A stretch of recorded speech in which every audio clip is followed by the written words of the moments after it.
Today, boys and girls soccer teams were in action. The boys played this afternoon, so let's see who took home the hardware.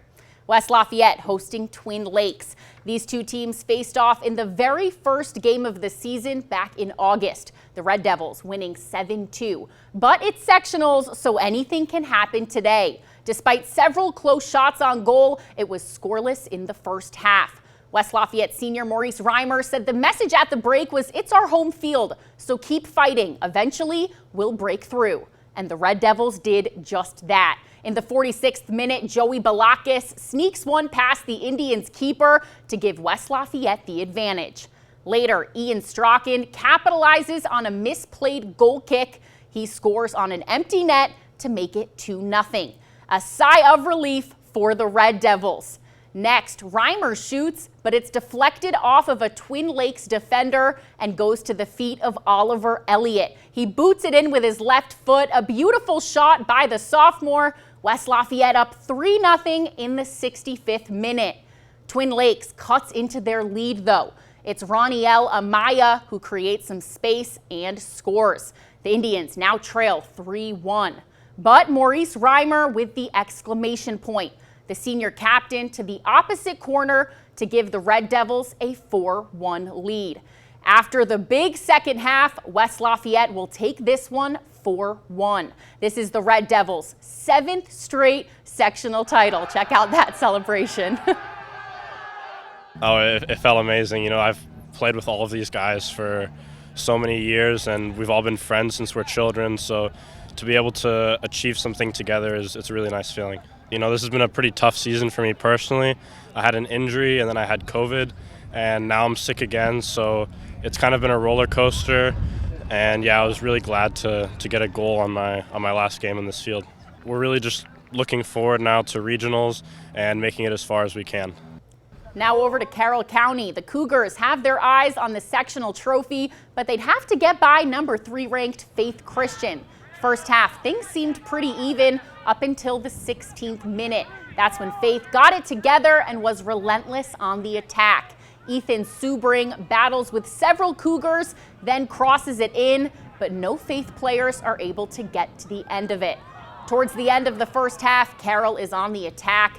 Eli Harshbarger gets his foot on the ball after a throw-in to put it away. Carroll takes a 1-0 lead. The second half rolls around and Faith is trying to level the game. Vince Vanderwall is on the end of that breakaway, but the attack is stopped by Cohen Miller. Faith wouldn't be able to capitalize on anything in the second, and Carroll wins the sectional 1-0. Keeper Cohen Miller speaks on what this win means to his team. We did not think we were getting here with this team. We thought we were going to go negative, if I'm being honest. This team was a bunch of new guys, freshmen, underclassmen. You know, we did not expect this, but to beat Faith, we were complete underdogs, so this feels great. It took a lot of hard work, a lot of encouragement from coaching. I believe we have very strong coaching staff, and I'm real proud. Now some more scores around the area. Harrison defeats Lafayette Jeff thanks to a goal from Alex Michelle. That's the Raiders' 3rd straight sectional and 19th overall. And North White falls to Argus in sudden death. The Vikings lost in a shootout 3-2.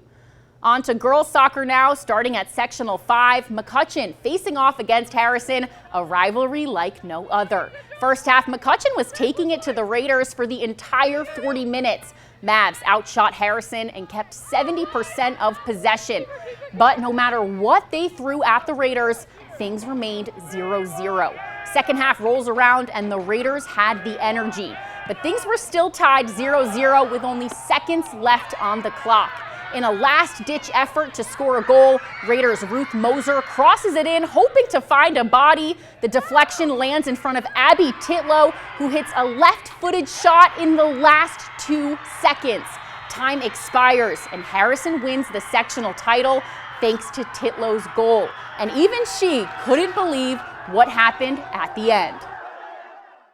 Honestly, it was kind of a blind shot, if I'm going to be honest. I just kind of took my intuition with it and just took it, and it coincidentally went in. Those crosses that we kept trying to do at the end definitely helped motivate us a little bit more in bringing it up, for sure. When we finally got that chance, oh my gosh, it blew us. We were so excited.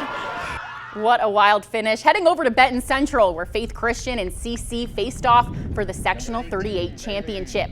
The Eagles were making their presence felt early on. Corner kicks like these gave the Eagles momentum in the first half. Set pieces continued to cause problems for the Knights. The ball bounces in the box again, and this time keeper Sarah Switzer getting her gloves to it before an Eagles foot. Deeper into the first half, the Knights make their way into their attacking third. Addison Waller gets an open look and lets it rip, but it's saved. Eagles' Joanna Haste gets some space towards goal before she's pushed down, setting up for another set piece. Faith lines up, goes for goal, but it's secured by Switzer. After an aggressive Eagles first half, CC came back looking for vengeance. Emily Milks sends one into the box, but Anna King is just a step behind Glory. Later on, Haste gets the ball again with space and hits the post, but it comes back to her, right place, right time, and she finishes it. The Eagles go up 1-0. Faith tried to put the cherry on top in the second half, but Switzer said, "Not in my house." Haste's goal would be the deciding factor, and Faith Christian takes home the sectional title with a 1-0 victory. I was like, oh, it's going in, and everyone surrounded me. It was just so cool with all my teammates and everything. I love it. It's the greatest experience ever. It's so great. Some more scores. The West Lafayette girls soccer team was also in action, fighting for a sectional championship. The Red Devils dominated and won 5-0. Also, Northwestern lost to Oak Hill 1-0. Congrats to all the teams who won sectional championships and conference championships today, and the high school coverage will continue next week with regional action.